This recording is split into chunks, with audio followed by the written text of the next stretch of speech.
صبح بدا من طلعته. امام راضی کہتے ہیں کہ سیدہ فاطمہ الزہرا رضی اللہ تعالی عنہ کے دونوں شہزادے حسنین کریمین بیمار ہو گئے تو سیدہ نے منت مانگی کہ بچوں کو شفا ہوگی تو 3 روزے رکھوں گی. شفا ہو گئی، روزے بھی رکھ لیے. اور جب مولا علی شیر خدا روزہ رکھنے کے لیے بیدار ہوئے، سیدہ فاطمہ الزہرا بیدار ہوئیں تو امام حسن اور حسین بھی اٹھ گئے. 7-8 سال کی عمر. اماں جی ہم نے بھی رکھنا ہے. صبح کھجور اور دودھ سے روزہ رکھ لیا گیا. عین افطاری کے وقت مولا علی کہتے ہیں فاقے چل رہے تھے، کہیں سے میں جوں لایا تھوڑے سے. سیدہ فاطمہ الزہرا نے پیس کر روٹیاں پکائیں. وہ وقت جو بڑا مشکل ہوتا ہے افطار کا، کہتے ہیں اس وقت جب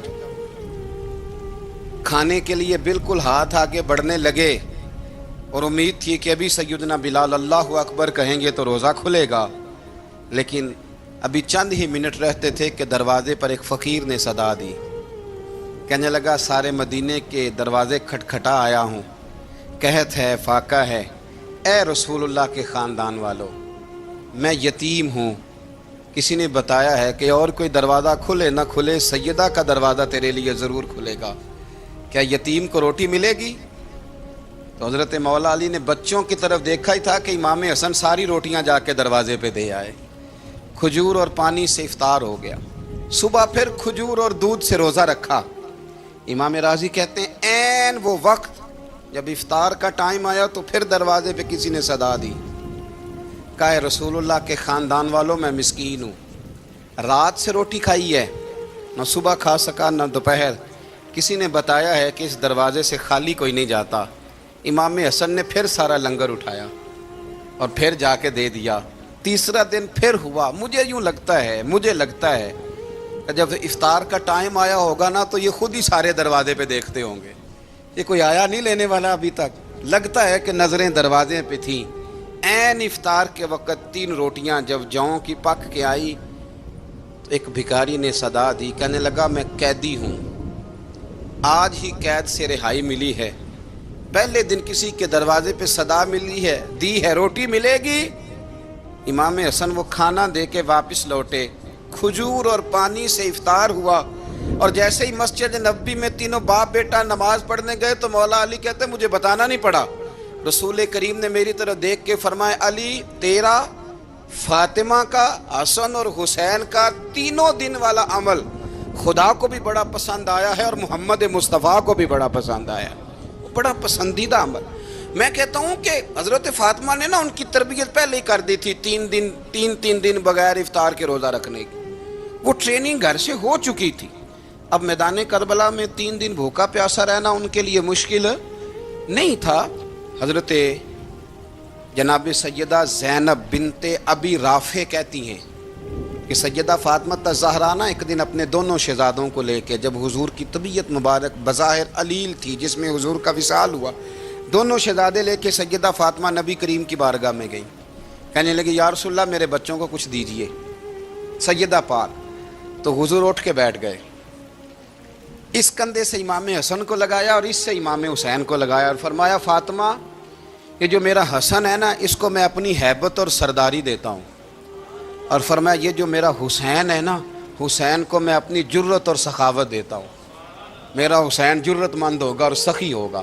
داتا گانج بخش علی حجویری، امام الاولیاء، سید الاصفیاء، داتا صاحب کشف المعجوب میں فرماتے ہیں ایک دن نا امام حسین کے پاس ایک شخص آیا بڑی دور سے کچھ مانگنے کا، حضور کچھ دیجئے.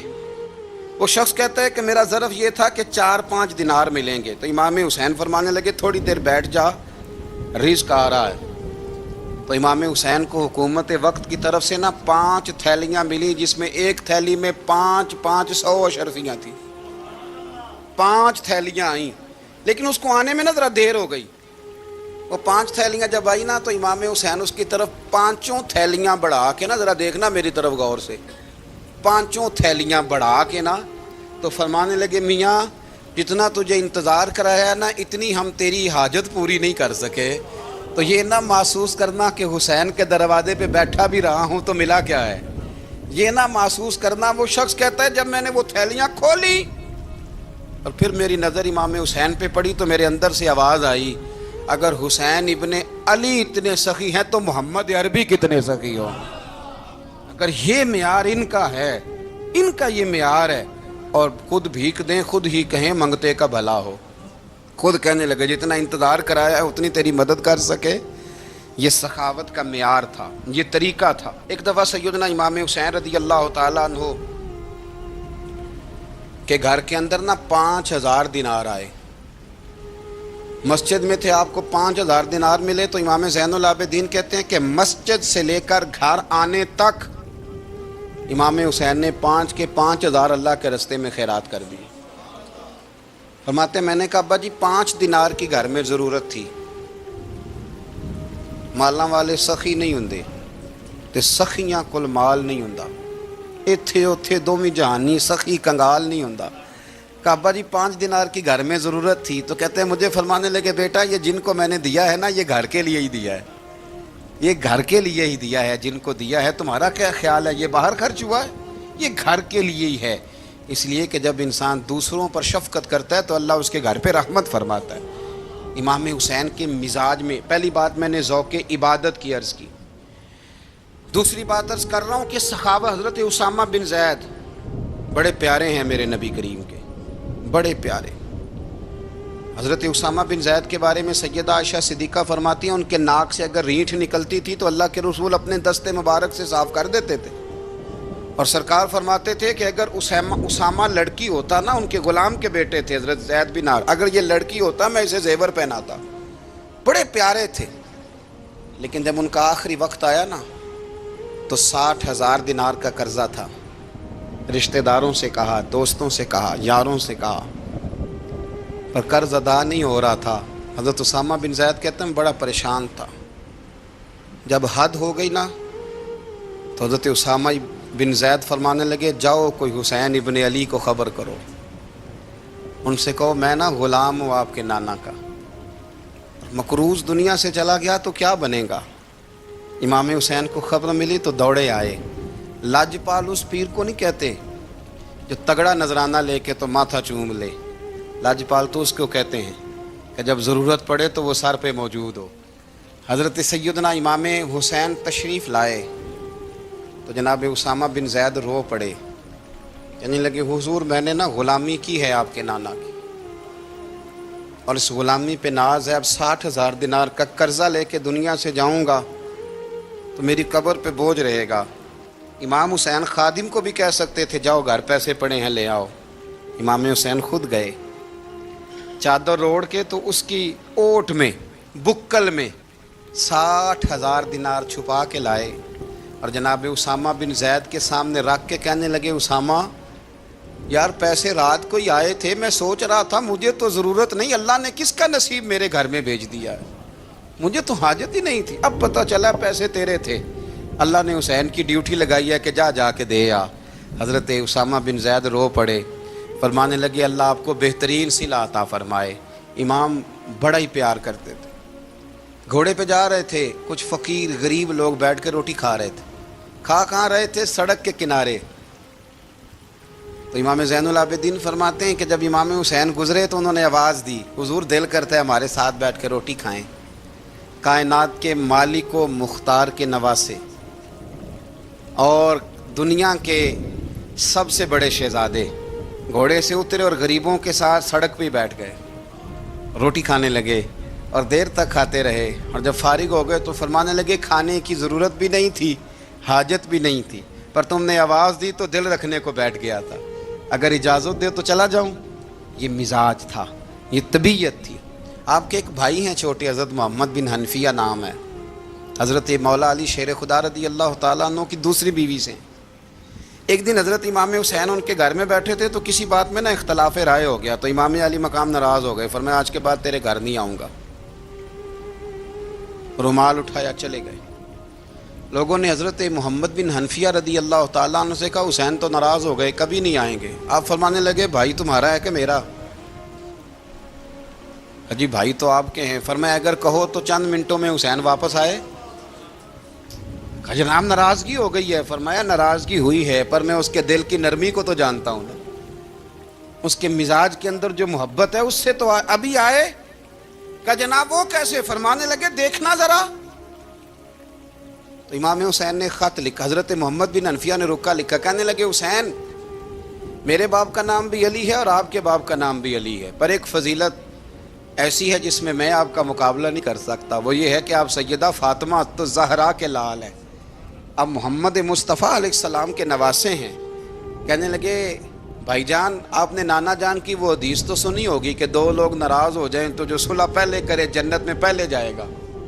فرمانے لگے دل میرا کر رہا تھا کہ پہلے صلح کر لوں، لیکن پھر بڑے بھائی کو پشت کروں گا جنت میں جاتے ہوئے، یہ بھی تو بے ادبی ہے نا. اب خط میں نے لکھ دیا ہے، آپ کا جو ارادہ ہو. امام حسین نے خط پڑھا تو آنکھوں میں آنسو آ گئے، پھر سے رومال اٹھایا. بچے پوچھنے لگے کہاں جا رہے ہیں؟ کہا بھائی کے گھر جا رہا ہوں. کہا آپ تو ناراض تھے؟ فرمایا تھا ناراض پر ہے تو میرا بھائی نا. ہو گئی بات ختم. بڑی دل میں نرمی، طبیعت میں سوز، لہجے میں گداز. حضرت امیر معاویہ رضی اللہ تعالیٰ عنہ نے ایک شخص کو بھیجا مدینہ منورہ شام سے، تو اس نے کہا میں نے امام حسین سے ملنا ہے، تعارف کیا ہے؟ جناب امیر معاویہ فرمانے لگے مسجد نبوی میں جانا جس کے گرد لوگ سب سے زیادہ ادب سے بیٹھے ہوں اور جس کی باتیں سب سے زیادہ میٹھی ہوں اور جس کی نظریں سب سے زیادہ جھکی ہوں اور جس کے چہرے پر تمہیں سب سے زیادہ وقار نظر آئے وہی علی کے بیٹے حسین ہوں گے. جو سب سے زیادہ تمہیں وہاں ماحول کے اندر جو شخص نظر آئے پوچھنے کی ضرورت نہیں پڑے گی. وہ شخص کہتا میں مدینے آیا تو میں نے واقعی ایک شخص کو دیکھا، شہد کے گرد مکھیوں کا اتنا ہجوم نہیں ہوتا جتنا امام حسین کے گرد رسول اللہ کے غلاموں کا ہجوم تھا، لیکن نظریں جھکی ہوئی، باتیں میٹھی، لہجہ گداز گداز، لفظوں میں رانائی. اور لوگ کئی باتیں پوچھتے تو علی کے صاحبزادے ایک کا جملہ بولتے تو لگتا یہ کہ وہ جملہ سیدھا دل میں اترتا چلا جاتا ہے. امام علی مقام کے کردار میں کچھ باتیں بڑی زیادہ تھیں، بہت زیادہ تھیں، بڑا حسن تھا. ایک بات تو یہ تھی امام حسین رضی اللہ تعالیٰ عنہ کا علم و فضل بڑا کمال کا تھا. ایک دفعہ صحابہ میں مسئلہ بن گیا کہ بچہ پیدا ہوتا ہے تو اس کا وظیفہ کیسے لگانا ہے. امام حسین کا علم و فضل بتا رہا ہوں، علم و فضل. تو بات بڑی پیچیدہ ہو گئی. حضرت عبداللہ ابن زبیر کے پاس لوگ آئے، کہنے لگے کہ آپ بڑے صاحب علم و فضل ہیں، آپ نے حضور علیہ الصلوۃ والسلام کے ساتھ وقت گزارا ہے، تو مسئلے کو حل کریں کہ بچہ پیدا ہونے کے بعد حکومت اگر وظیفہ لگائے گی تو کب لگائے گی. جب بحث طول پکڑ گئی، مسئلہ حل نہیں ہوتا تھا، تو حضرت عبداللہ ابن زبیر کہنے لگے ہم سے نہیں حل ہوگا. ایک بندہ ہے جس کے سینے میں رسول اللہ صلی اللہ تعالیٰ علیہ وسلم کے نور نبوت کا فیضان ہے، وہ یہ مسئلہ حل کریں گے. تو کہا وہ کون سے؟ آپ فرمانے لگے جب ہم سے مسائل حل نہیں ہوتے تو ہم ان کے علم سے فائدہ اٹھاتے ہیں. کہا کون ہے؟ کہا جناب امام حسین. تو لوگ حضرت امام حسین کے پاس گئے کہ حضرت یہ ایک مسئلہ الجھ گیا ہے کہ بچہ پیدا ہو تو وظیفہ کب لگانا ہے. فرمایا الجھنے والی بات ہی کوئی نہیں، پیدا ہونے کے بعد جب وہ پہلی دفعہ آواز نکالے تو اس کا وظیفہ لگا دو. اس کا مطلب یہ ہے کہ وہ دنیا میں آ گیا ہے، اس نے اپنے آنے کا اظہار کر دیا ہے، اعلان کر دیا ہے، اب اس کا وظیفہ لگا دو. تو اس پر پھر صحابہ کا اتفاق ہو گیا. امام حسین کے علم سے، فضل سے لوگ فیض اٹھاتے تھے. حضرت سیدنا امام حسین کی شہادت کے بعد حضرت عبداللہ ابن زبیر رضی اللہ تعالیٰ عنہ نے قاتلان حسین سے خطاب کیا اور فرمانے لگے اللہ کی قسم تم نے اس شخص کو شہید کیا ہے جو راتوں کو لمبے لمبے قیام کرتا تھا، اور تم نے اس شخص کو شہید کیا ہے جس سے میں دن میں جب بھی ملتا تھا تو وہ روزے سے ہوتا تھا.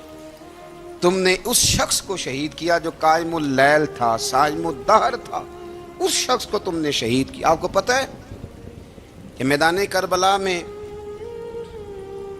جب 9 محرم کو ابن سعد نے امام حسین سے کہا کہ جنگ کرو اگر یزید کی بیعت نہیں کرنی، تو امام حسین نے فرمایا ایک رات کی مہلت دے دو، ایک رات کی مہلت دے دو.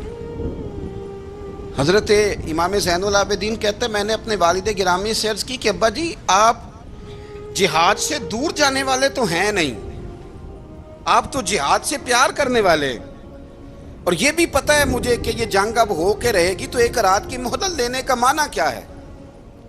بھئی کل بھی لڑنا ہے اور رات بھی لڑنا ہے، تو ابا جی ایک رات کی مہلت.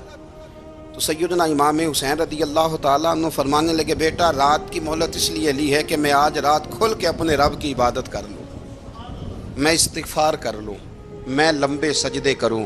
اور کہا زین العابدین تو جانتا ہے نا کہ مجھے نماز سے، تلاوت سے، دعا سے اور استغفار سے بڑا پیار ہے۔ رسول کریم علیہ السلام نے فرمایا، جامع ترمذی میں موجود ہے، فرمایا میں جا رہا ہوں پر تمہیں دو بڑی بھاری بڑی وزنی چیزیں دے کے جا رہا ہوں۔ صحیح ستہ کی روایت، دو وزنی چیزیں تمہارے بیچ چھوڑ کے جا رہا ہوں، اگر ان کو تھام کے رہو گے تو کبھی گمراہی تمہارے پاس نہیں آئے گی۔ یا رسول اللہ وہ کون کون سی؟ فرمایا ایک اللہ کی کتاب دے کے جا رہا ہوں اور دوسرا اپنا خاندان دے کے جا رہا ہوں۔ اگر اہل بیت نبوت کو تھامے رہو گے، ہمارے بزرگوں نے لکھا ہے کہ یہ جو حضور نے کتاب اللہ اور پھر اپنی اہل بیت کا تذکرہ فرمایا تو اس کا مطلب یہ ہے کہ تھیوری دیکھنی ہوئی تو قرآن دیکھنا، اور پریکٹیکل دیکھنا ہوا تو علی اور فاطمہ کو دیکھنا، حسن اور حسین کو دیکھنا، ان کو دیکھنا۔ نبی کریم علیہ الصلوۃ والسلام کے اہل بیت منارہ نور ہیں، ان کی محبت، ان کا پیار کیوں بھلا؟ اس لیے کہ یہ وہ خوبصورت لوگ ہیں جن کو خود میرے نبی پاک نے تراشا ہے۔ ان کی سیرت میں جتنے رنگ ہیں وہ رسول کریم نے خود بھرے ہیں۔ ان کی ایک ایک بات کا خیال نبی پاک نے رکھا ہے، حضور نے از خود انہیں اپنی صحبت عطا کی ہے۔ زیادہ دور نہیں تھا سیدہ فاطمہ کا گھر، مسجد نبوی کے ساتھ تھا، اللہ کے رسول دن میں 2 دفعہ جایا کرتے تھے۔ پھر بھی کبھی کبھی فرماتے فاطمہ میرا دل کرتا ہے آج میں رات تیرے گھر میں قیام کروں، تو سیدہ فاطمہ الزہرا فرماتی ہیں کہ آمنہ کے لال اس طرح بھی میرے گھر میں قیام کرتے تھے کہ حضور چارپائی پہ لیٹتے تھے تو ایک کندھے پہ امام حسن کا سر ہوتا تھا اور دوسرے پہ امام حسین کا سر اقدس ہوتا تھا، اور فرماتی ہیں رات کو کبھی حسنین کریمین دودھ مانگتے تو میں اٹھتی دودھ دینے کے لیے، تو حضور فرماتے لیٹ جاؤ آج میرے ساتھ سوئے ہیں تو دودھ بھی میں ہی پلاؤں گا، تو محبوب اٹھتے ان کے لیے دودھ لاتے برتن سے نکال کے۔ حضور نے انہیں وقت دیا اور پھر ان کی چھوٹی چھوٹی چیزوں کا خیال رکھا۔ صحیح بخاری میں موجود ہے، تربیت پر توجہ دی۔ امام حسین تشریف لائے، ابھی عمر مبارک 7 سال کے قریب تھی، مسجد نبوی میں صدقے کی کھجوروں کا ڈھیر لگا ہوا تھا۔ چھوٹا بچہ جو ہوتا ہے نابالغ، اس پر شریعت کے احکامات نہیں آتے۔ صدقے کی کھجوروں کا ڈھیر تھا مسجد نبوی میں۔ یہ تربیت ہے، یہ ٹریننگ ہے جو اللہ کے محبوب نے خود انہیں عطا فرمائی۔ صدقے کی کھجوروں کا ڈھیر تھا، امام حسین حضور کے ساتھ آئے تو امام علی مقام نے ایک کھجور اٹھا کے منہ میں رکھ لی۔ شارحین نے لکھا ہے لگتا یہ ہے کہ کئی دنوں کی بھوک تھی، کیونکہ یہ فاقہ اہل بیت کا بڑا محبوب ہے۔ مجبور نہیں تھے، وہ تو خزانوں کے مالک تھے، پر غریبوں سے محبت کی وجہ سے فاقے کیا کرتے تھے، یہ ان کی پسند ہے فاقہ کرنا۔ تو ایک کھجور امام علی مقام نے رکھ لی تو اللہ کے رسول نے گلے میں انگلی ڈال کے نکال دی، تو فرمایا حسین یہ صدقہ ہے، یہ میری اہل بیت کے لیے درست نہیں ہے۔ حضور نے خود تربیت کی، اور پھر سیدہ فاطمہ الزہرا نے اپنے بچوں کو تراشا، ان پر محنت کی۔ میں اکثر گزارش کرتا ہوں دوستوں سے، میں کہتا ہوں کربلا کا واقعہ کوئی حادثاتی نہیں ہے، اس کے پیچھے پوری ایک لاجک ہے، اس کے پیچھے پورا ایک فلسفہ ہے۔ ایسے ہی کوئی آدمی 3 دن بھوکا پیاسا رہ سکتا ہے؟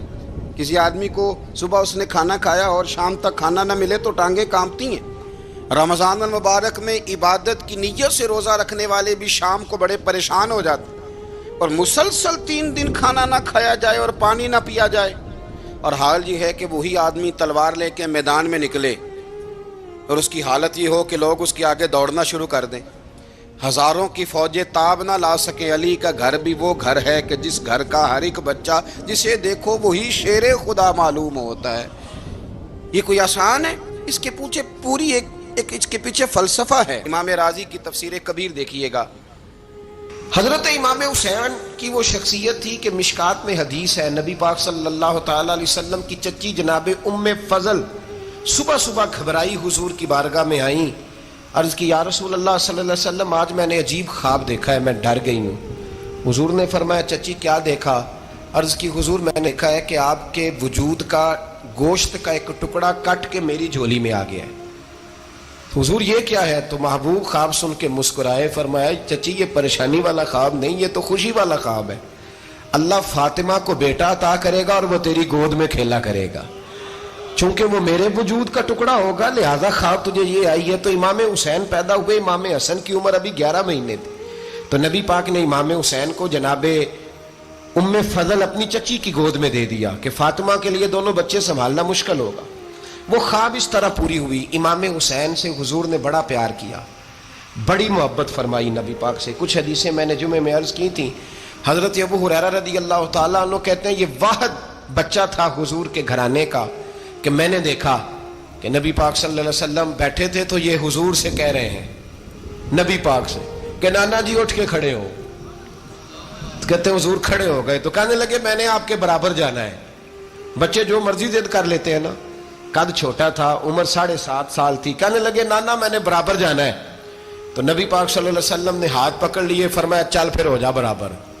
تو حضرت ابو ہریرہ کہتے ہیں انہوں نے, حضور نے ہاتھ پکڑے, اوپر کھینچا تو امام حسین نے پہلے اپنے پیر حضور کے گھٹنوں پہ رکھے, پھر نبی پاک کے سینے پہ رکھے, اور جب ان کا قد سر تھوڑا سا حضور سے اونچا ہو گیا تو محبوب فرمانے لگے چل بس کر, تو نے تو کہا تھا آپ کے برابر ہونا, تو اوپر نکل گیا ہے, چل بس کر. فرماتے ہیں پھر امام حسین نے زبان باہر نکالی تو محبوب ان کی زبان چوسنے لگے, پھر ساتھ لٹا لیا اور انہیں سونگھنے لگے. تو میں نے عرض کی حضور آپ حسین کو سونگتے کیوں ہیں؟ تو فرمایا ابو ہریرہ مجھے حسین کے وجود سے جنت کی خوشبو آتی ہے, مجھے حسین کے وجود سے جنت کی. ایک دن حضور گزر رہے تھے. اصل اس طرح تھا کہ یہ نبی پاک کا حجرہ تھا.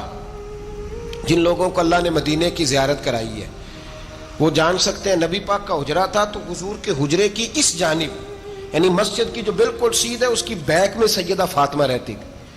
تو حضور اکثر نہ نماز کے لیے جب نکلتے تو حضرت فاطمہ کے حجرے کے پاس سے ہو کر دوبارہ محراب میں جاتے.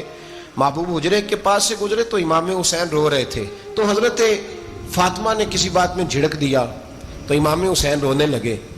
تو نبی پاک نماز کے لیے گئے تو واپس لوٹ آئے اور واپس تشریف لا کے کہا فاطمہ حسین کو کیا ہوا؟ عرض کی یا رسول اللہ تنگ کر رہے تھے میں نے ڈانٹ دیا ہے. کیا خوبصورت جملے ہیں حدیث پاک میں. سرکار نے فرمایا فاطمہ اس کو حسین کو نہ رونے نہ دیا کر, یہ جب روتا ہے نا تو میرے دل کو تکلیف ہوتی ہے. تو بی بی صاحبہ کہتی ہیں یہ حکم آیا نبی پاک کا میرے نام, پھر میں نے ڈانٹنا چھوڑ دیا. یہ ان کے فضائل تھے کم, ان کی تربیت خود نبی پاک نے فرمائی. پہلی بات تو یہ ہے کہ نبی پاک نے دعا مانگی تھی یا اللہ میرے گھر والوں کو زیادہ روزی نہ دینا, انہیں ایک وقت روٹی دینا, ایک وقت کی بھوک دینا. یہ جو 10 دن کربلا میں انہیں ٹینشن نہیں نہ ہوئی, انہیں عادت تھی فاقہ کرنے کی, انہیں 3 دن وصلی روزے رکھنے کی عادت تھی. پہلی بات. دوسرا یہ کہ جہاد کی تربیت حضور خود کراتے تھے. حضرت فاطمہ الزہرا کہتی میں پردے کے پیچھے دیکھ رہی تھی, نبی پاک نے امام حسن اور حسین سے فرمایا چلو میرے سامنے کشتی لڑو. تو دونوں حضرات آپس میں جب کشتی لڑنے لگے تو نبی پاک نا امام حسن کو کہتے ہیں حسن حسین کو ٹانگوں سے پکڑو, حسن حسین کو پیچھے سے پکڑو. جب نبی پاک بار بار امام حسن کو بتا رہے تھے تو سیدہ پیچھے سے بول پڑی, کہنے لگی یا رسول اللہ آپ چھوٹے کو بتائے آپ بڑے کو بتا رہے ہیں. بڑا تو پہلے 11 مہینے بڑا ہے تو آپ چھوٹے کو بتائے بڑے کو بتا رہے. تو فرمایا فاطمہ تو چپ کرنا, جو میں دیکھ رہا ہوں تو نہیں نہ دیکھ رہی. ایک کو میں بتا رہا ہوں دوسرے کو جبریل امین بتا رہے ہیں. لیکن اس کے ساتھ ساتھ امام حسین رضی اللہ تعالیٰ عنہ کا جذبہ جہاد, امام حسین کی استقامت. آج لوگ ادھر ہوتے ہیں جس طرف ہوا کا رخ ہوتا ہے.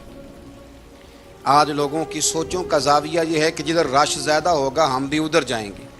ہم یہ نہیں دیکھتے حق کس طرف ہے, ہم یہ دیکھتے ہیں رش کس طرف ہے. امام حسین رضی اللہ تعالیٰ عنہ نے رش نہیں دیکھا, حق دیکھا. امام حسین رضی اللہ تعالیٰ عنہ استقامت کے وہ پہاڑ ہیں, معمولی آدمی نہیں تھے.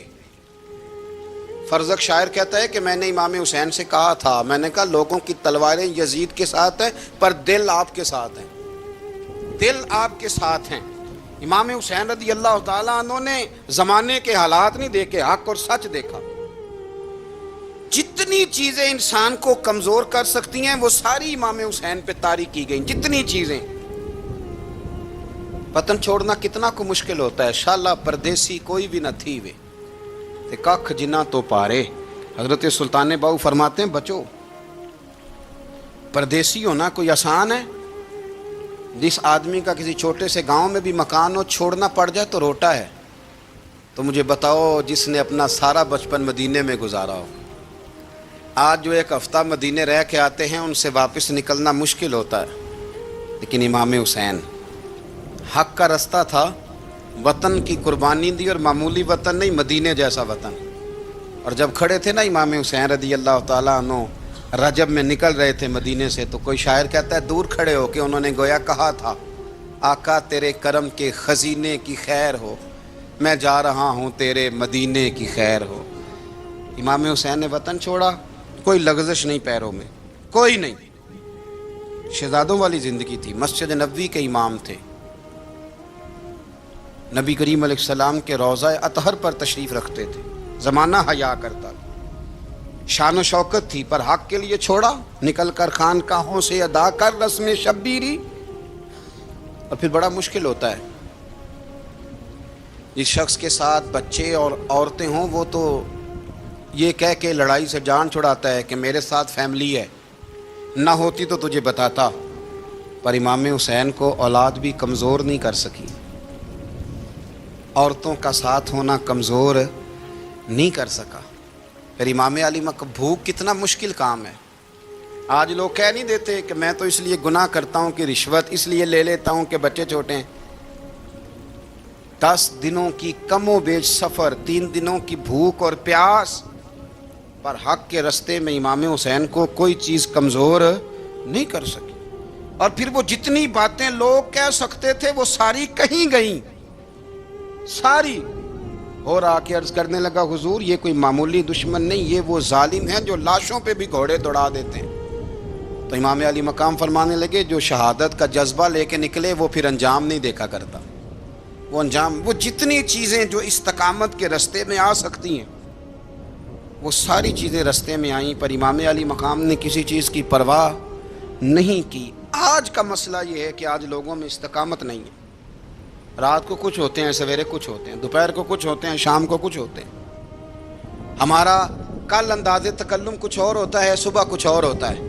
امام علی مقام میدان میں رہے، ایک میت گھر میں ہو جائے تو کئی دنوں تک آنکھ کھلتی نہیں، ہوش رہتا نہیں.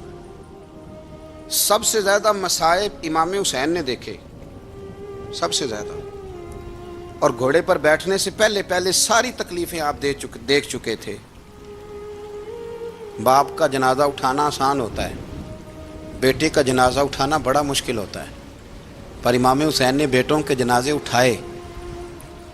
حضرت علی اصغر کی لاش کو امام حسین نے اپنے دست مبارک سے دفن کیا. اور جناب علی اکبر کی میت کو جب آپ اٹھا کے لا رہے تھے تو سیدہ زینب فرماتی ہیں کہ مجھے یوں کبھی لگتا تھا حسین کا قد بڑا ہے اور کبھی لگتا تھا علی اکبر کا قد بڑا ہے. اور فرماتی ہیں کہ پھر حضرت قاسم بن حسن کو بھی وہ اٹھا کے لائے، اور جناب عباس کے وجود سے الگ ہونے والے بازو انہوں نے لا کے حضرت عباس کے وجود کے ساتھ بھی رکھے. انہوں نے یہ سارا منظر دیکھا. لیکن جب حسین ابن علی اپنی دفعہ گھوڑے پہ سوار ہوئے تو لگتا یہ تھا کہ ان سے زیادہ بہادر کوئی نہیں.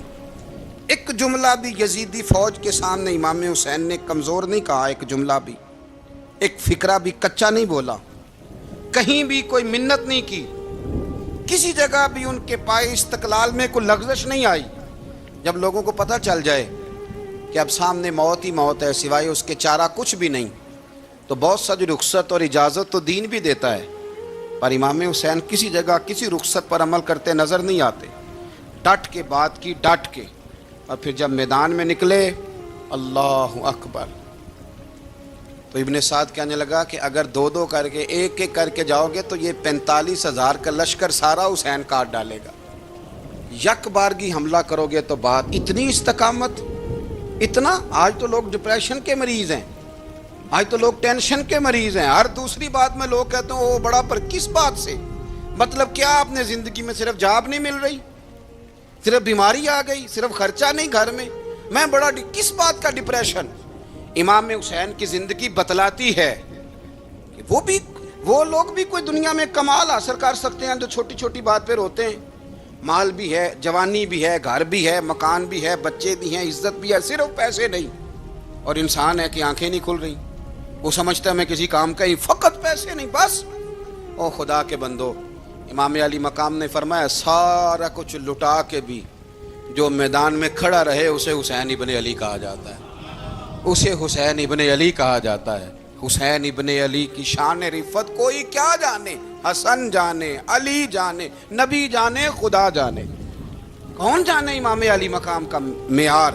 تو امام حسین رضی اللہ تعالیٰ عنہ کی زندگی ہمیں بتاتی ہے کہ ذوق والی عبادت کرو۔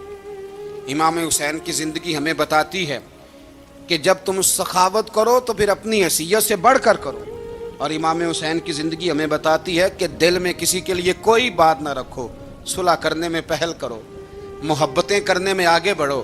اور امام حسین کی زندگی ہمیں بتلاتی ہے کہ جب دنیا میں تم نے کچھ کرنا ہے تو پھر ڈٹنا بھی سیکھو، پھر کھڑے ہونا بھی سیکھو۔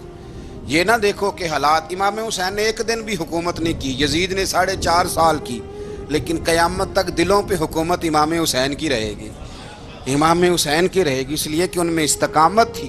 امام حسین کے ساتھ اس وقت 72 لوگ تھے، لیکن آج کائنات کا ذرہ ذرہ امام حسین کے ساتھ ہے۔ اس کا مطلب ہے وقت لگتا ہے، نظریہ غالب آ ہی جایا کرتا ہے، تو استقامت والی زندگی گزاریں۔ حضرت عمر جب نعرہ لگاتے نا تو کیسر و کسرا کانپتے، سفیر آتے روم کے ملنے کے لیے تو کہتے جاؤ عمر نفل پڑھ رہے ہیں، ٹائم کوئی نہیں۔ ایک دن اندر میٹنگ ہو رہی تھی، حضرت عمر میٹنگ میں بیٹھے تھے، آپ کے بیٹے ملنے آئے عبداللہ ابن عمر، ابا جی اندر آ جاؤ، فرمایا دروازے پہ کھڑا ہو، میں ضروری بات کر رہا ہوں، اندر نہ آنا۔ جناب عبداللہ ابن عمر کہتے ہیں میں دروازے پہ کھڑا ہو گیا، تھوڑی دیر گزری تو امام حسین بھی آ گئے۔ ایک حدیث میں، ایک روایت میں امام حسن کا لفظ بھی ہے، امام حسین آئے، آ کے عبداللہ ابن عمر سے کہنے لگے عمر فاروق اندر ہیں؟ تو کہا وہ اندر تو ہے۔ تو کہا آپ کیوں دروازے پہ کھڑے ہیں؟ کہنے لگے ابا جی نے کہا ہے یہاں انتظار کرو، میں کوئی ضروری بات کر رہا ہوں، لیکن شہزادے میرے لیے کہا ہے، میرے لیے آپ جانا چاہیں تو چلے جائیں۔ امام حسین کہنے لگے امیر المومنین کوئی بات کر رہے ہوں گے، میں ظہر کے وقت مسجد میں مل لوں گا، ظہر کا ٹائم آئے گا نا تو میں مسجد میں مل لوں گا۔ یہ کہہ کے چلے گئے۔ حضرت عمر باہر آئے تو حضرت عبداللہ ابن عمر سے کہا کہ کوئی آیا تو نہیں؟ عرض کی حضور حسین ابن علی آئے، حسین ابن علی۔ تو کہا اندر کیوں نہیں بھیجا؟ کہا میں نے کہا تھا بے شک چلے جائیں، لیکن وہ کہہ رہے تھے کہ میں ظہر کے وقت مسجد میں مل لوں گا۔ تو سیدنا عمر فاروق فرمانے لگے عبداللہ تجھے تیری مار ہوئے، حسین کو کیوں واپس بھیجا؟ پھر عمر دنیا داروں کے سامنے ڈٹنا، کھڑا ہونا عمر پہ ختم ہے، لیکن جو اندر کی بات ہے نا، روح کی، جو عقیدت کی بات ہے، جو وفا کا رشتہ ہے، اس کو کون سمجھے؟ یہ جو روح کی مجبوریاں ہیں، یہ جو وفا کی مجبوریاں ہیں، اسے لوگ کیا سمجھیں؟ انہیں کیا پتا کہ مرشد کے بیٹے کے پیر چومنے میں حسن کیا ہوتا ہے؟ انہیں کیا پتا کہ جب استاد کا بیٹا گھر میں آتا ہے تو دل کرتا ہے مکان بیچ کے اسے دے دیں، اس کے باپ کی نیکیاں بڑی ہیں۔ جناب عمر فاروق دوڑے گئے، امام حسین کے دروازے پہ دستک دی، امام حسین باہر کہا شہزادے یار ملنے آئے تھے تو بغیر ملے کیوں آ گئے؟ عرض کی کہ آپ مصروف تھے، آپ کے اپنے بیٹے بھی دروازے پہ کھڑے تھے تو میں واپس آ گیا۔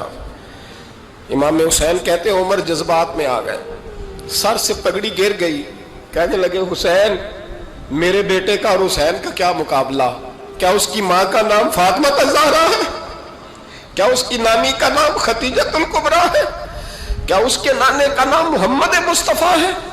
اور پھر سر سے پگڑی اتری تھی، اپنے بال زور سے پکڑ لیے، کہنے لگے حسین میں نا مکے میں اونٹ چرایا کرتا تھا اور ڈنڈوں سے مار کھاتا تھا اپنے باپ سے، یہ جو آج ساری دنیا میں عمر کے نعرے لگتے ہیں یہ تیرے نانے کا صدقہ ہے۔ شہزادے میری وفا اور میری وفا میں جب تیرا دل کرے نا دوڑ کے آ جایا کر۔ عمر تو نو ایک دن امام حسین نے آگے نا جناب فاروق اعظم سے کہا، خطبہ دے رہے تھے بچوں کی تبھی شروع میں، پتہ نہیں کیا بات آئی امام حسین کے دل میں، کہنے لگے عمر نیچے اترو، یہ میرے نانا کا ممبر ہے۔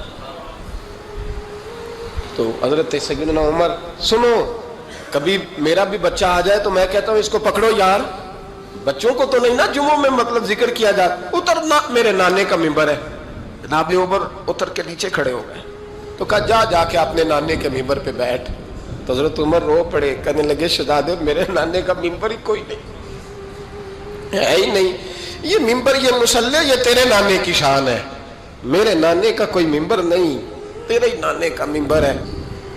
تھوڑی دیر کھڑے رہے تو امام حسین کہنے لگے اچھا کوئی نہیں آپ کے نانے کا ممبر کا نہیں، کہا چلو پھر میرے نانے کے ممبر پہ بیٹھ جاؤ چلو خیر ہے، کوئی نہیں آپ کے نانے کا، کہا نہیں، تو کہا کوئی نہیں پھر میرے نانے کے۔ جب حضرت عمر بیٹھے تو بڑا شاندار جملہ کہا، فرمانے لگے میں ممبر پر مرضی سے نہیں بیٹھا تھا، مجھے ابو بکر نے بٹھایا تھا، اور پھر حسین کے کہنے پہ میں اترا ہوں، اب مجھے حسین نے بٹھایا ہے، اب کسی کی جرت ہے تو عمر کو اتار کے دکھائے، اب میں حسین کا تیری نسل پاک میں۔